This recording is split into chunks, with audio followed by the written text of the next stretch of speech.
Senator George Latimer is ready to get to work as Westchester County Executive after a long campaign against incumbent Rob Astorino.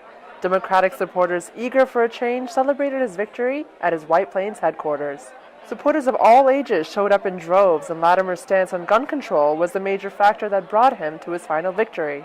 And George Latimer has been a good gun sense candidate. Rob Astorino, when he ran for governor, he wanted to repeal the SAFE Act, which was a bipartisan measure that was passed right after Sandy Hook, saving lives, keeping domestic abusers from getting guns. Latimer supporters believed more in his policies and were not persuaded by attacks from the Astorino campaign. That I know the voters did want to see a change. They wanted to see someone who represents the voters.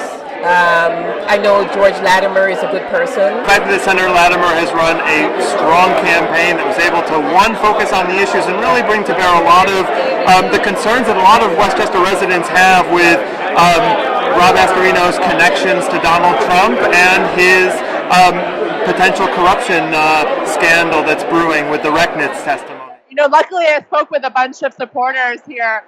I asked them about Astorino's smear campaigns, and luckily it hasn't really disturbed them, and they've still been coming in strong numbers to the polls in support of Latimer. What response do you have to Astorino's smear campaigns this season? Look, at the end of the day, this was a campaign. The Astorino campaign was backed by $1 million from some of the same funders that are funding Breitbart and Donald Trump. And look, given Donald Trump's unfavorability in the county, this is something that people were very concerned to see, as well as the ongoing corruption allegations that he faces with the Norman Seabrook trial and the Rolex. So these are things that, people see, I think, the true character of the Astorino campaign come out, and they reacted to that. Latimer won the county executive seat 57% to 43%, bringing back the county in Democratic hands after 4 years. Congratulations, you just won. How do you feel? What's next? I feel pretty exuberant. Tonight I think we enjoy the moment, but starting tomorrow after I sleep in, it's about trying to put together a transition team, looking for the best qualified commissioners, and then starting to implement the policies we talked about in the campaign. Any last words for Astorino? Look, I think it was a tough race.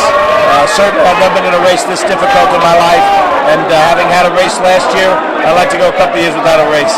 The voters have spoken and they want a more progressive Westchester. Rob Astorino's smear campaigns were no match for Latimer supporters. I'm Ron Ketwari reporting for the Local Live.